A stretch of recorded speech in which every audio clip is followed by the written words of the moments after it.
I'm back, Rodrance, for the Matrixx and Rhodes show. Let's talk about Disney and their stocks, because their stocks continue to tank. They continue to plummet, and they've been dropping steadily for maybe 18 months, maybe longer than that.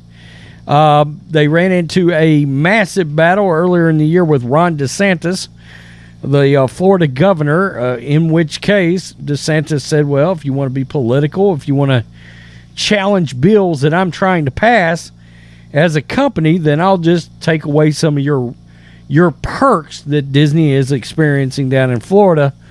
One large one being the Reedy Creek Act that gave them rights to operate as their own state inside of a state, essentially. Gave them all kinds of tax exemptions, rights, etc., saved them a lot of money. Well, he yanked that away from them. And then, of course, when you look back over the last, well, let's see, The Last Jedi came in December 2017. Oh, my goodness. Look at that. 5 years ago. Yeah, December the 17th, I think, is when that movie actually dropped. Well, that Star Wars movie had a lot of political messaging in it, a lot of identity politics, and that was sort of when the train really started leaving the station of Disney going woke. And as we know, they have fully embraced particularly LGBTQ elemental P elements in their products, and that has really hurt their box office. Avatar 2 is underperforming, so the Disney stocks dropped even more. Now, I got to be honest with you, it's been so long since that last Avatar came out, I'm almost indifferent about it. I know Matrixx saw it, said he liked it. I know Jeremy liked it, but I would have been a lot happier about this movie maybe 10 years ago, or a couple of years after the original, 3 years after the original, maybe. But now, yeah, I kind of want to see it whenever it hits streaming, I guess. Avatar 2 is underperforming. Strange World is an outright flop. And the Disney stock price is sinking like a rock. Yeah, it's continuing to drop. Disney shares sank nearly 5% to their lowest level since March of 2020 on Monday. After Avatar Way of the Water and one of the priciest movies in Hollywood history fell short of the hype in its opening weekend, reports MarketWatch. According to this stock tracker, that March 2020 bottom was short-lived just before the stock jumped to nearly $200 per share. Outside of that temporary dive, Disney's stock, closing at $85.78 per share on Monday, is the lowest number in nearly a decade, since May 2014. In January 2021, a mere 2 years ago, Disney stock was riding high at about $185 a share. Then Disney pigs targeted children with their sick grooming techniques, even in their, quote, children's movies, and it all went sideways. Yeah, I mean, they started sticking all kinds of alphabet ideology into all kinds of their films. Anybody remember the bomb known as Lightyear?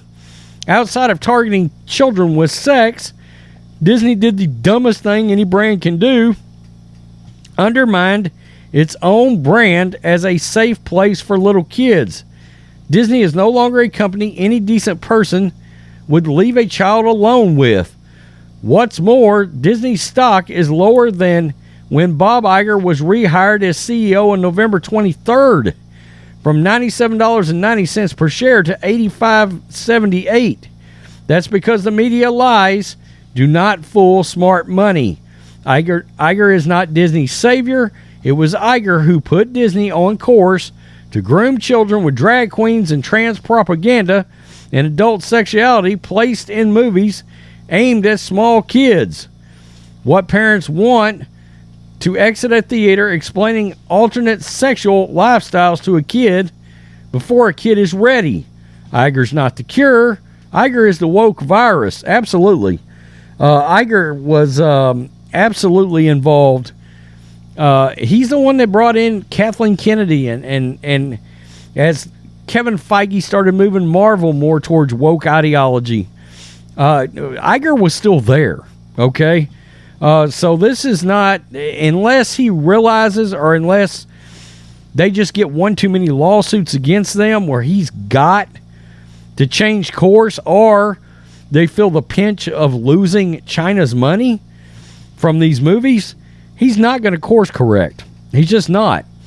As far as Avatar Way of the Water box office, it may be too soon to judge how well it will do domestically, but there's no question it is falling short in China, and that will affect its worldwide gross.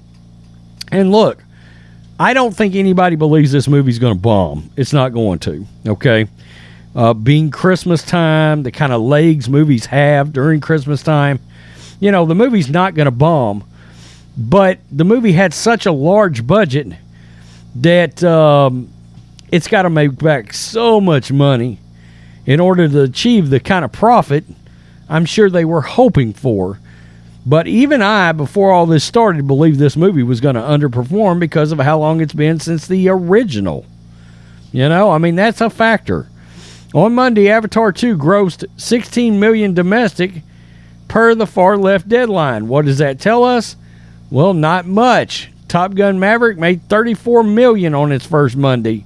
That was Memorial Day. Spider-Man No Way Home grossed $37 million on its first Monday, which was like this weekend, the week before Christmas. But on its first Monday in 2009, the original Avatar cleared $16.3 million and went on to break all kinds of records. We just don't know what's going to happen other than China is not coming through like it once did. And it goes on to talk about China and boo-hoo for Hollywood. Yeah, none of us are crying any tears for Hollywood at all. But, it's Avatar underperforming is going to hurt the stock. But that's not at the root of the problem. That's not why they're having so many problems. Avatar would be a one-off, and I don't believe Avatar will bomb, okay? It will have legs all the way through January 1st until school starts, all right?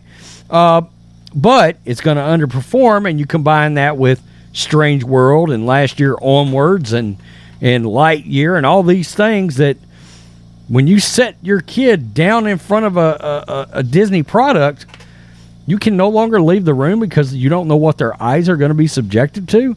That's the problem. Okay, and in turn, people are stopping the fire and the furor of getting to these movies when they come out. They just don't have the furiousness to go watch Disney movies anymore. And if somebody's got 3 kids, you load up their kids, take their 3 kids because they don't want them subjected to it.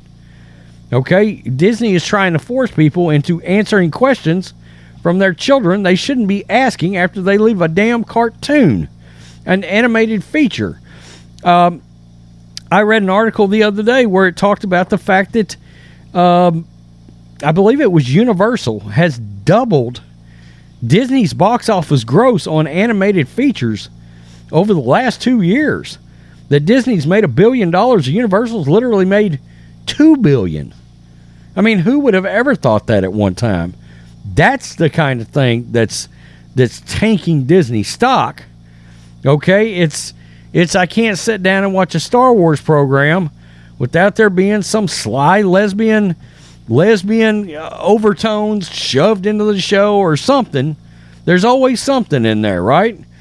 And again, you expect to set your kids down and they can watch Disney and you don't have to worry about it. That's just not the case. You can't leave them alone anymore. If you even choose to let them watch, period. I would say, honestly, I just don't know if it's safe for children. I consider Disney to be an adult product now, not a kid's product. And it was always supposed to be a kid's product. Disney has completely lost their way. Woke ideology is murdering that company right now. Peace. I'm out. Till next time. Black and White Network supporters, make sure you go over and check out the Black and White Network merchandise store. 25% off USA First. 25% off USA First. Go now.